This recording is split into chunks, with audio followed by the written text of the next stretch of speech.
Cultura Geral. Apoio. UniBH. Aproveite bolsas de 30% no curso. Participe. Caixa de Assistência OAB Nova Lima. Caminho seguro para os advogados de Minas Gerais. Instituto dos Advogados de Minas Gerais. Mais de 100 anos produzindo conhecimento, igualdade, fraternidade e liberdade.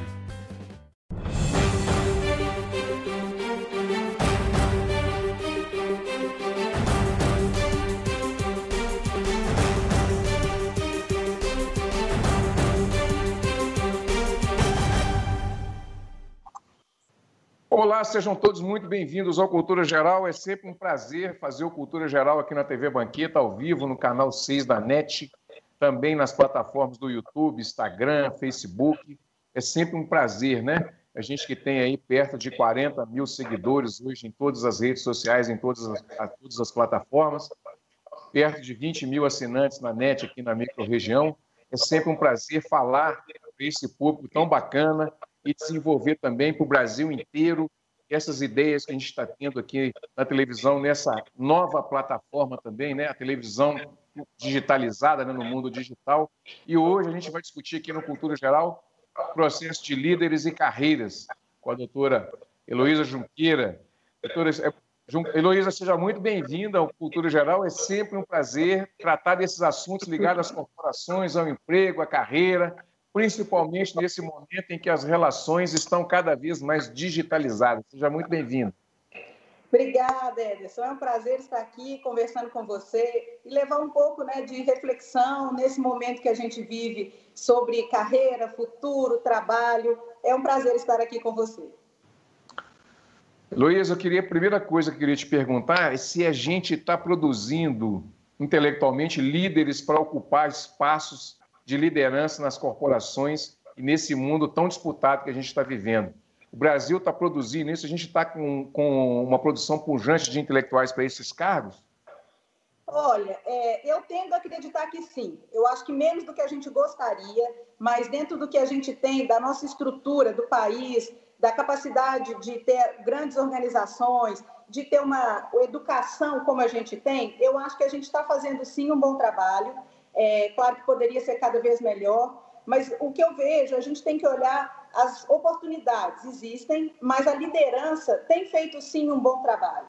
Eu acho que esse momento virtual tem colocado à prova muitas habilidades, porque os líderes foram treinados, capacitados e orientados a atuar junto, perto da equipe. E tem sido um grande desafio liderar à distância. Esse tem sido um dos maiores desafios. Como que nós devemos observar as lideranças hoje, assim, pelo que você tem percebido e pelo que você tem trabalhado? Como é que você tem percebido as lideranças hoje nas corporações e nas empresas? Olha, antes de pensar como líder, a gente tem que ver que essas pessoas são gente. Elas também estão sofrendo muito com a pandemia, estão sofrendo o medo do desemprego, o medo de perder espaço e poder. Então, a liderança, antes de ser um líder, ele é um profissional. E ele é um pai de família, é um ser humano que precisa de atenção e de orientação. Ele precisa de apoio, e aí que entra o papel, né, meu e de vários colegas, como profissionais de gestão de pessoas, de recursos humanos, para orientar tecnicamente, com ferramentas, com orientações de medidas provisórias, informações de legislação desse cenário, em que a gente pode otimizar algumas atividades e esse líder ter um pouco mais de segurança em gerenciar o time. O papel do líder é muito importante para ele servir de exemplo e referência para um time. Mas eu gosto sempre de lembrar que ele também é gente. Ele tem que ser olhado, cuidado e, principalmente, para os líderes que estão aí, né, nos escutando, precisam também pedir ajuda. O cenário em que a gente está pegou todo mundo de surpresa. É um momento muito delicado e o líder não tem que bancar um super-herói de querer dar conta de tudo. Seja ele dono de uma padaria, de um mercado, uma empresa familiar ou um mega empresário, todos precisam de ajuda. Dependendo do grau em que ele estiver de dificuldade, ele precisa de apoio. Uma questão que a gente coloca muito aqui na área de recursos humanos é que o líder não tem que ser herói.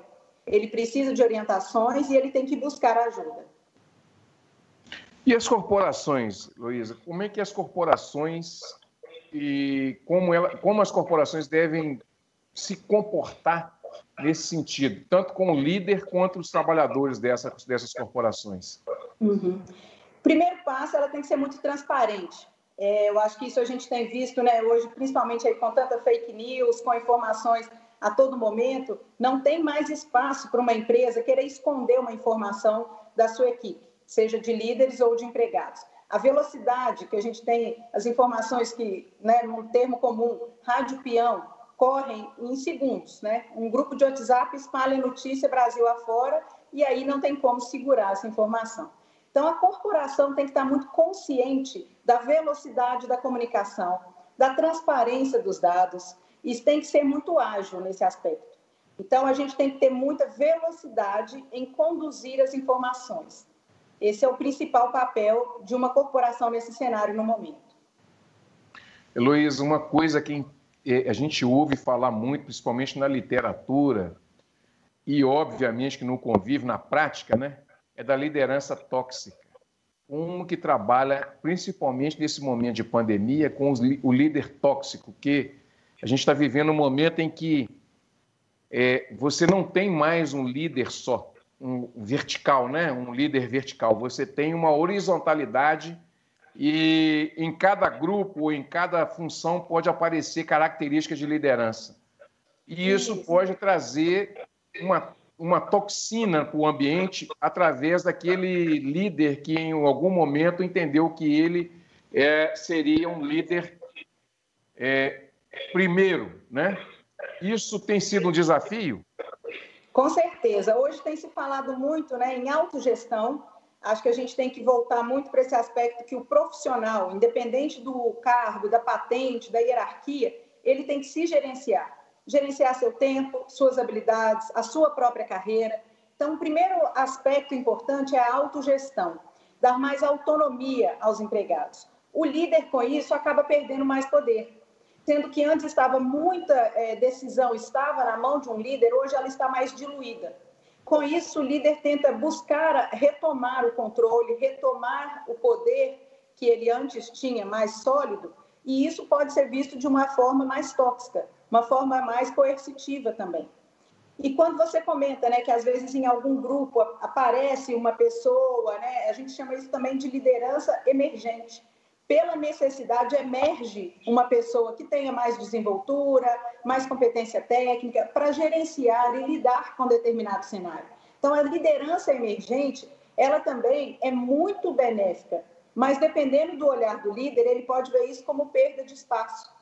Isso também se torna, dependendo do ambiente, da cultura organizacional, uma questão tóxica, em que o líder tenta abafar essa naturalidade, a espontaneidade de novos líderes conduzindo células de trabalho, conduzindo processos. Hoje a gente tem que trabalhar muito mais na colaboração e menos na gestão coercitiva. Mas para alguns líderes que foram treinados, acostumados com o jeito antigo, isso pode ser difícil. E aí, para não perder a mão da liderança, ele acaba pesando muito em decisões que podem ser muito maléficas para a equipe e para o negócio e, consequentemente, para o cliente final daquele negócio. Ô, Luiz, essa ideia de ecossistema, né? Eu tenho também lido algumas coisas e visto algumas coisas com relação a isso. Essa ideia de ecossistema dentro das corporações, dentro da empresa, é uma tendência, o sujeito ele ter habilidades para lidar com várias competências dentro da mesma corporação? Sim, quando a gente pensa em ecossistema, né, uma comunidade em que as partes se relacionam, eu gosto muito também da metáfora de um ecossistema, igual a gente estuda em biologia, né, que tem um ambiente favorável. Isso a gente tem que traduzir para um ecossistema saudável e favorável para dentro de uma equipe de trabalho.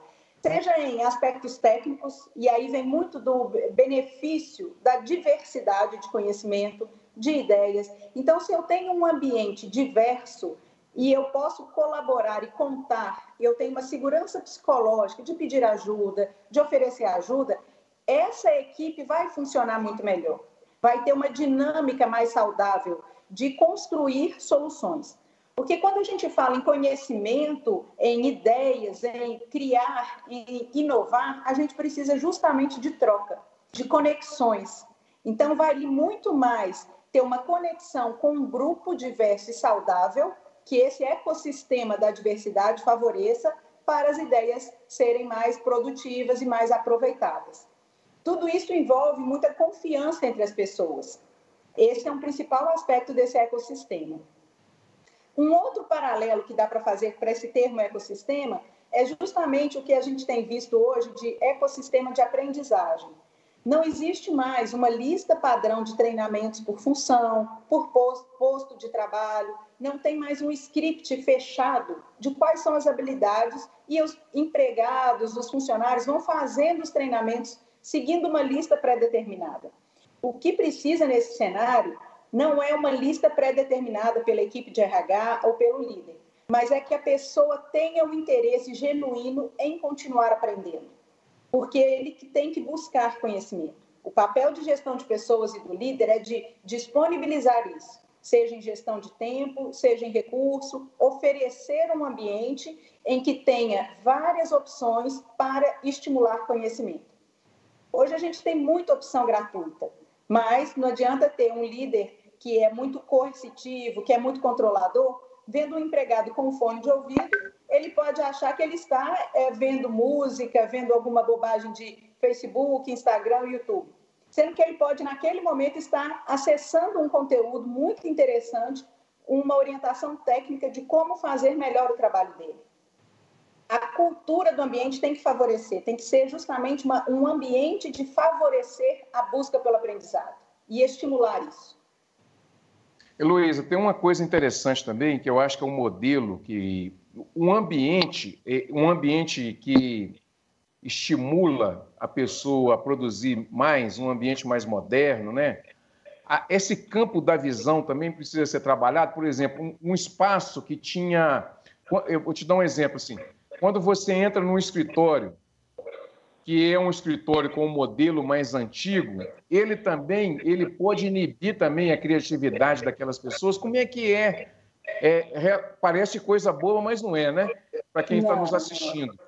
Mas um ambiente mais moderno, mais aberto, mais arejado, com baias baixas e sem salas, né, fechadas para determinar que determinada pessoa fique isolada em determinadas salas e tal. Esses ambientes mais tradicionais, eles inibem hoje também o desenvolvimento de um bom líder que poderia estar ali perto da empresa? Sim, com certeza, Emerson, o ambiente é um fator essencial, mas ele não pode vir sozinho. Então, quando a gente pensa em ambientes, né, que as pessoas falam muito de startup, né, de ambientes com copa compartilhada, um ambiente de descontração, com jogos, televisão, puff colorido, chega alguns até a ser exagerado, no meu ponto de vista, né, com bebida liberada, piscina de bolinha, tem esses extremos e isso não pode ser um modismo. Eu não posso implementar uma parede colorida, um ambiente descontraído só porque está na moda. Isso tem que fazer parte do ambiente. E esse aspecto da aprendizagem compartilhada, da troca, uma copa compartilhada é um momento ideal das pessoas conversarem, terem mais conexão e, com isso, até boas ideias. Então, não é proposital ter uma copa, ter um ambiente de troca, não, seja para uma empresa, seja para uma loja, seja para num ambiente industrial de troca de turno. Quando a gente favorece uma conversa, favorece um ambiente de troca, as ideias tendem a serem mais fluidas. E sim, ter um ambiente fechado, sisudo, muito hierarquizado, inibe ideias. Porque toda ideia envolve um risco. A gente pode ser julgado pela ideia em que a gente expõe. E se eu tenho um ambiente que tolhe a ideia, eu vou segurar muito mais e vou pensar muito mais antes de dar uma ideia. O que é muito ruim, porque as ideias têm que ser maturadas e conversadas e construídas. Então, quando a gente tem um ambiente em que as pessoas fluem, né, numa conversa, e fluem fisicamente também, numa caminhada, que você vai do banheiro até a sua mesa, você encontra alguém e tem liberdade de chegar, conversar, oferecer ajuda, trocar ideia, isso é benéfico. Mas se eu tenho salas fechadas, salas que são muito isoladas, eu nem converso e nem me encontro com esse colega de trabalho. Também tem que ter cuidado com o exagero, porque algumas pessoas têm dificuldade de concentração. E também em ambientes extremamente de muitos estímulos, eles também incomodam. A gente tem que ter ambientes com os dois cenários, seria o ideal. Alguns ambientes de maior silêncio, de uma reserva para fazer uma ligação confidencial, de ter uma conversa mais reservada, e também ambientes de fluxo de pessoas, de ideias e que favoreçam o contato entre as pessoas. Heloísa, a conversa está muito boa, né? Tem um negócio interessante também que hoje eu percebo, e é fruto de literatura e de pesquisa também. Lógico que não é uma pesquisa aprofundada, mas para a gente discutir esses assuntos, a gente precisa buscar algumas informações. E eu li algumas coisas e eu percebo algumas coisas, por exemplo, é a pessoa que tem um animal de estimação, um cachorrinho e tal. Algumas empresas têm utilizado isso e têm dado muito certo, né? Isso pode ser utilizado em algumas empresas?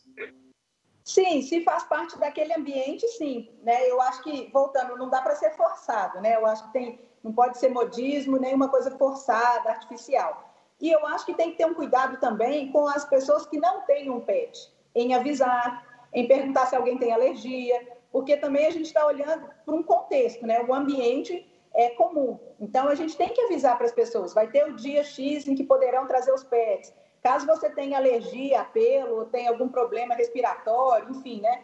Isso acontece, favor nos avisar, né? Vamos combinar onde você fica, enfim. Eu acho que o cuidado tem que ser para todos, não só para quem tem o pet, mas para quem também não tem.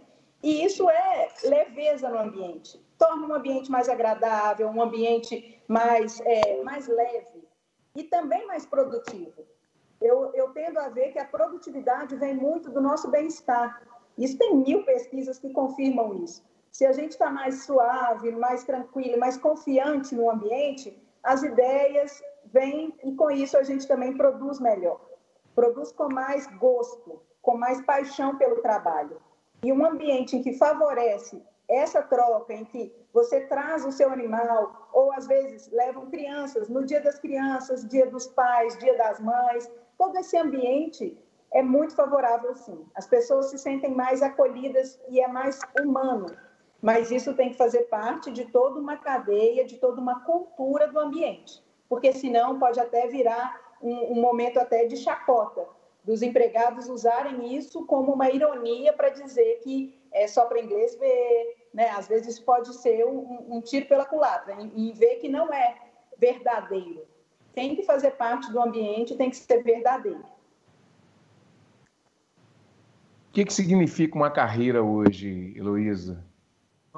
Antigamente eu estava vendo, eu falei com você antes, eu estava vendo lá a Sociedade do Cansaço, do Bicho Han, e exatamente isso que a gente está vivendo um momento diferente, né? Ele fala de uma violência neuronal, né? Que é uma outra concepção, uma concepção mais moderna, mas a gente está saindo de uma ideia funcional do trabalho, né? Como é que a gente pode entender tudo isso nesse contexto?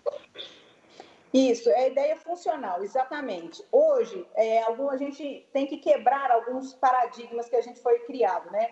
Eu tenho aí 41 anos e na minha faixa etária era muito comum as pessoas, né, buscarem uma carreira pública, fazer concurso, buscar estabilidade, ou então buscar empregos em multinacionais, em empresas em que daria uma carreira longa. Isso hoje não se aplica mais. São poucas as pessoas, as gerações, né, das pessoas mais novas que buscam uma coisa tão longa.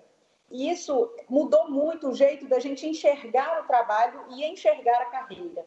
Então, foi muito mal visto por um tempo as pessoas que se dedicavam a vida inteira a trabalhar no mesmo ambiente e na época das terceirizações, em 1980 e 90, que vieram alguns planos de automatização, pessoas que tinham, assim, única e exclusivamente adoração pelo trabalho, né, e deixavam, às vezes, a família de lado, eram demitidos do dia para a noite. As gerações que viram os pais passando por isso não acreditam mais que é o melhor desenho. Então, elas não vão buscar uma relação de tão longo prazo com uma empresa. Isso faz com que a gente tenha que aproveitar essa volatilidade das pessoas na empresa. Então, já foi o tempo de querer reter talento. As empresas têm que quebrar isso também. Você tem que ter a pessoa trabalhando bem porque ela tem a opção de trabalhar para você e não porque você está retendo ela ali. Se ela trabalhar para você, seja numa loja, num comércio, numa grande empresa, por 1 ano, 2 anos, e o tempo em que ela trabalhou foi benéfico para o seu negócio, já valeu. A gente tem que quebrar essa questão de carreira longa para os dois lados, tanto para quem emprega quanto para quem busca o emprego. Então, vendo pelo lado de recursos humanos e liderança, não tem que se sentir mal, se sentir traído ou uma quebra de lealdade por pedir demissão. Todos nós temos esse direito de ir e vir. Então, a quebra de um contrato que poderia ser mais longo não pode ser tão mais pesada para as pessoas. Da mesma forma, não ter emprego. Então, eu falei um pouco de não ter o rancor quando alguém pede demissão e quer uma carreira mais curta na empresa. Agora eu vou para o outro lado. As pessoas têm muita liberdade agora em trabalhar, prestando um serviço. Hoje, para abrir uma empresa como o MEI, pode abrir diretamente acessando o portal do Sebrae, já cria um CNPJ e pode emitir nota, se a atividade estiver regular ali, pela descrição do CNAE. Com isso, as pessoas têm mais liberdade de atuação. Pode ser um prestador de serviço, pode se juntar a 2 ou 3 colegas e montar uma sociedade, muito mais fácil do que foi há um tempo atrás. Isso também brilha os olhos de alguns profissionais, em que não querem uma carreira dentro de empresa, querem montar o próprio negócio. Então, ser empreendedor, ser um prestador de serviço tem sido muito mais fácil e muito mais aplicável do que foi na minha época também. Com isso, as pessoas se aventuram. Então, elas arriscam mais. Vou pedir demissão, vou pegar o FGTS, mais uma reserva, vou pegar um empréstimo e vou abrir um negócio. É muito mais arriscado e, claro, tem que se prover de informações técnicas para isso dar certo. Mas, voltando à pergunta, olhando esses dois aspectos, tanto da empresa quanto do empregado, as carreiras não têm mais uma duração tão longa. E outro aspecto, não só de tempo, elas não têm mais a mesma linha de atuação. Eu posso começar a minha carreira como balconista de uma loja, depois eu me torno estoquista e depois eu mudo para fazer logística. Eu não tenho uma linha uma relação tão linear de carreira mais. Eu posso mudar de área, eu posso mudar de atividade, experimentar novos papéis. Hoje se fala muito em papéis e não mais em cargos tão rígidos como era antes. Qual o papel que eu vou exercer nesse momento? E aí sim é uma multifunção em que enriquece, o profissional se enriquece de novas habilidades. Então a carreira tradicional morreu ou está muito perto de morrer para algumas áreas. Eu falo muito que as palavras têm um significado e um significante. Inclusive, foi uma das palavras que eu mais usei na entrevista com o Ciro, com o Gessé Souza e o Glenn e tantas outras pessoas. Eu acho que usar esses termos são muito importantes. A palavra tem um significado e um significante muito forte. Nós saímos de uma ideia de trabalhador, passamos para a ideia de colaborador, e o sujeito sai da ideia de trabalhador para uma ideia de empreendedor de si mesmo. Isso é uma tendência mundial? É uma tendência porque o mercado agora busca pessoas, né? Tem até uma expressão intraempreendedorismo, que mesmo que você tenha um emprego, carteira assinada, CLT tradicional, você ainda precisa ter atitudes de empreender, que vai muito no que a gente falou, que é de inovação, de ter ideias, de não se prender a um roteiro de trabalho, a uma descrição de cargo. Você tem que entregar um resultado. Você tem que entregar valor pelo trabalho que você faz. E, para isso, você tem que criar, pensar e inovar. Eu que trabalho há mais de 15 anos com a gestão de pessoas, falo muito que o termo recurso já tinha que ser abolido faz tempo. Nós não temos que tratar as pessoas como recursos humanos, e sim como fontes humanas. Fonte no sentido de ideia, de conexão, de criatividade, de trazer informações. As pessoas têm que ser usadas no bom sentido do que elas têm de melhor. Porque tem muitas tarefas repetitivas que um robô deveria fazer, um aplicativo, e que também deveriam deixar de ser feitas. Se a gente pega esse aspecto do empreendedorismo, o que está por trás de um empreendedor? Ele se arrisca, ele inova, ele cria mercado, ele cativa o cliente, ele garante uma fidelidade de clientes, ele antecipa um produto ou um serviço de acordo com o que ele enxerga das necessidades. Tudo isso tem que ser trazido para dentro de uma empresa. A habilidade de empreender hoje ela é vital, dentro ou fora de um CNPJ. Então, hoje a gente vê na pandemia, né, quantos restaurantes que estão fazendo entrega e eles estão se desdobrando para atender bem ao cliente. Então, desde fazer uma entrega, em oferecer uma entrega personalizada, um capricho na hora que vai fazer uma embalagem, que vai deixar um cliente satisfeito em receber aquela comida caprichada, isso gera o quê? Um envolvimento, um carinho e um desejo de continuar consumindo daquele restaurante. Isso é empreendedorismo. Isso tem que ser trazido para dentro de empresa também. Cativar o cliente, ouvir o cliente, ter empatia pelo outro. São características assim, de sobrevivência no mercado de trabalho. Se você tivesse que pontuar as competências mais vitais hoje para uma empresa sobreviver, principalmente nesse tempo de pandemia, quais os pontos que você elencaria hoje? Olha, eu falaria 2 aspectos que eu acho que são fundamentais. O primeiro, na verdade 3, vou colocar 3 aspectos. No primeiro, acho que a empresa, né, o negócio, ele tem que ser muito autêntico e parar e pensar qual que é a minha entrega de valor. Porque eu tenho que oferecer um valor ao meu cliente. Eu não estou oferecendo um produto ou um serviço. Então, um restaurante não está oferecendo um delivery de refeição, ele está oferecendo comida saudável para uma pessoa. E isso o valor da comida saudável vai além de uma entrega delivery. Comida caseira, comida sem conservante, qual que é o valor que você oferece?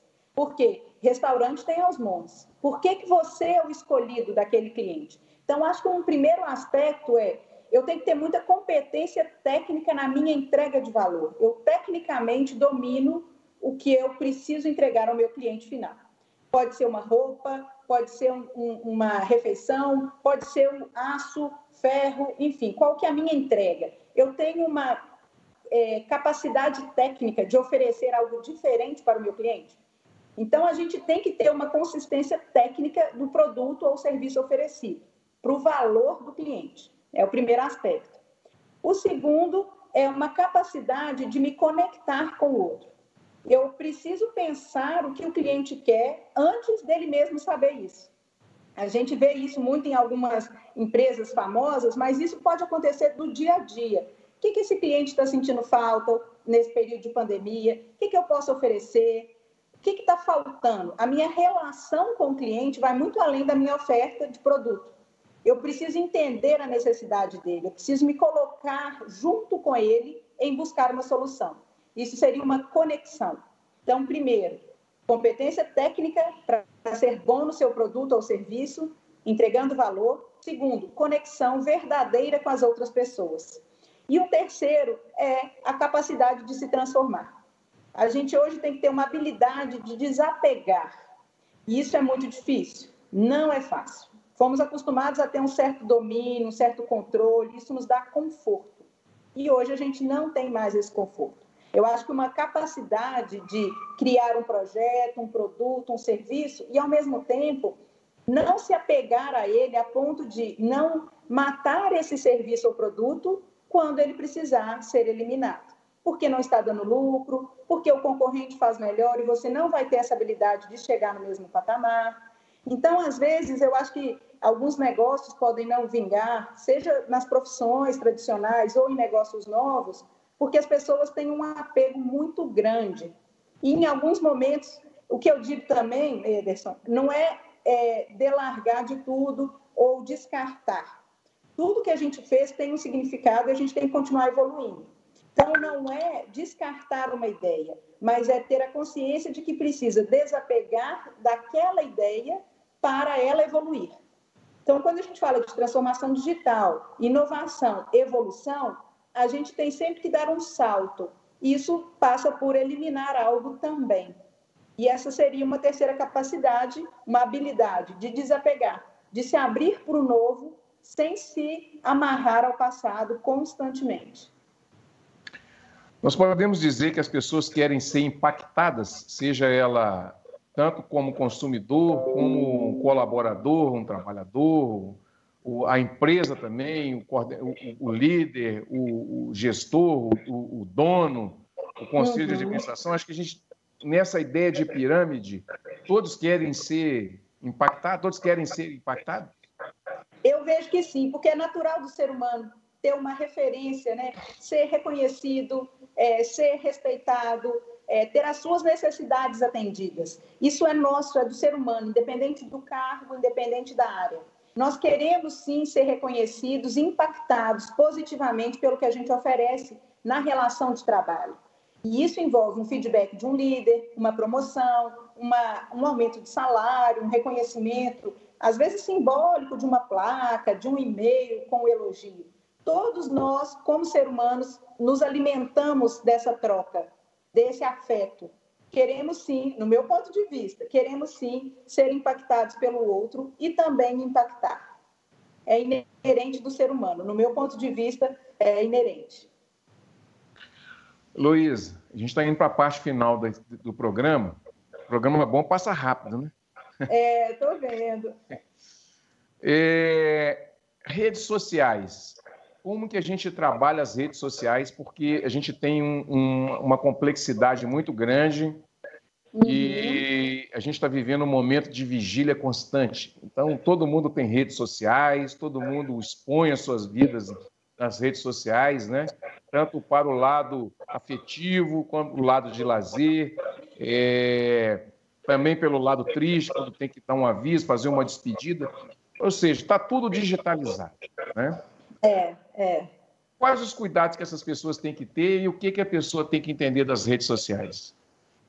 Bom, eu acho que a gente tem que ver que são movimentos diferentes, né? Eu vejo muito, por exemplo, né, Facebook, Instagram, são muito mais de aspectos de lazer, de família, de trocar ideia, de fazer posts do que acredita, do que pensa, e também, claro, de um cunho profissional, de expor qual é o trabalho, qual é a imagem que aquela empresa quer se colocar.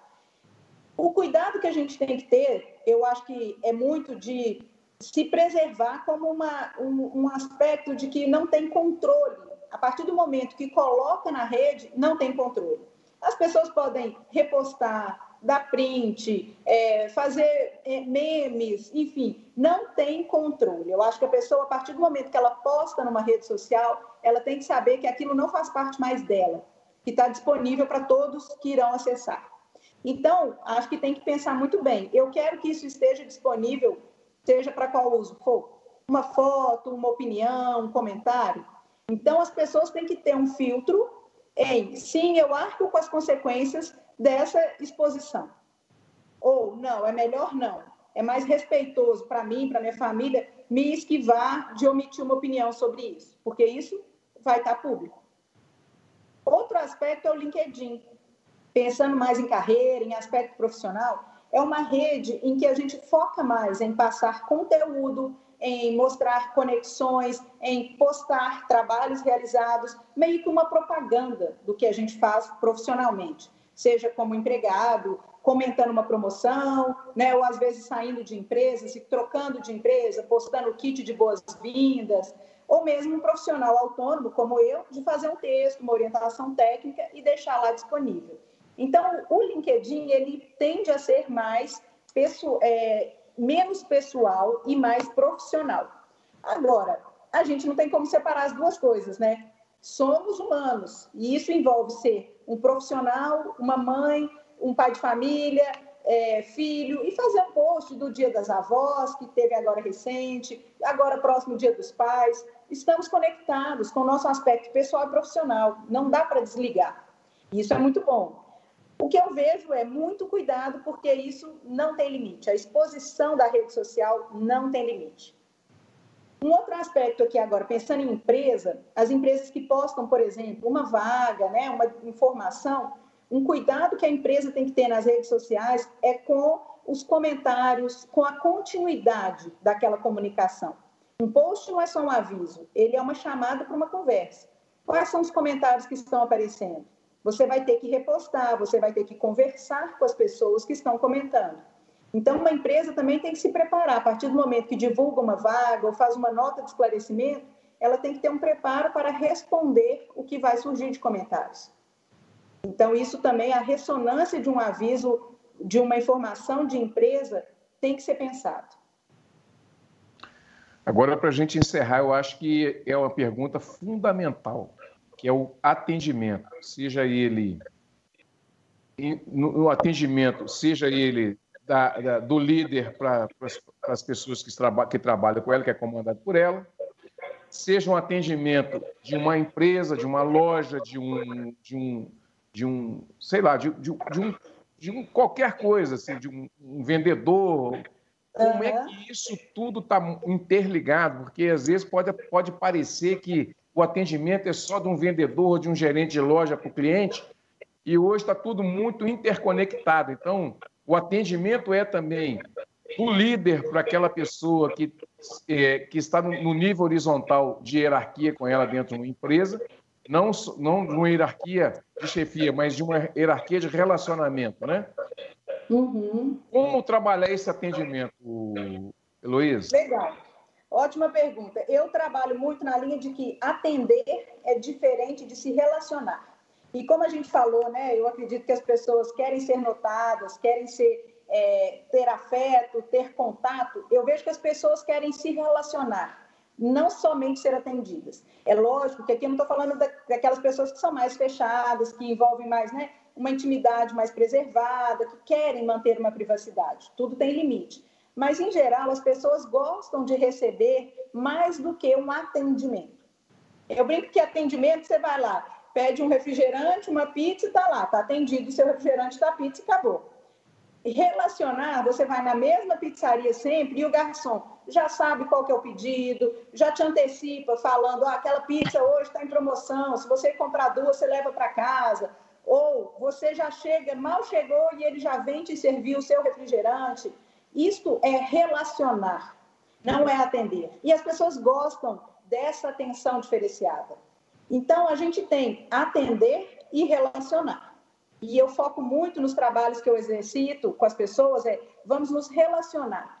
Para relacionar, eu tenho que conhecer. Eu tenho que ter um espaço de conhecimento prévio. Eu tenho que me aproximar das pessoas, guardando, claro, a distância necessária de privacidade, mas eu tenho que conhecer para eu poder me relacionar. Então, quando uma loja faz uma ligação, o presente que você comprou deu certo, a pessoa gostou, é muito interessante. É um cuidado, é uma atenção. E esse cliente tem a oportunidade de dizer gostou, não gostou, a pessoa vai trocar. Enfim, você pode se relacionar e, novamente, aquele cliente vai pensar naquela loja numa próxima compra. Então, acho que a gente tem que ter mais conexão humana, verdadeiramente humana. Existem vários aplicativos, existe chatbot, existem várias automatizações interessantes. Mas esse cuidado humano, ninguém vai tomar o nosso espaço. E é muito necessário, principalmente num momento tão delicado quanto esse que a gente está vivendo. Então, eu convido todos aí que estão ouvindo a pensar sobre isso. Vamos nos relacionar e não só atender ao cliente final. Bom, Heloísa, chegamos ao final do Cultura Geral. Muito obrigado pela sua participação. Foi uma conversa riquíssima, né? Foi uma conversa muito bacana. Foi um prazer te receber aqui no Cultura Geral. Espero que a gente possa conversar mais vezes. Muito obrigado, viu? Eu que agradeço, Ederson. Espero que tenha sido, proveitoso para quem nos escutou. E precisando, estou aqui. É só me chamar que a gente volta a fazer essa conversa. Maravilha. Gente, chegamos ao final do programa Cultura Geral. Um grande abraço a todos vocês. Espero vocês amanhã com mais um programa, mais uma pauta super interessante. Um grande abraço e até amanhã às 18 horas aqui na TV Banqueta.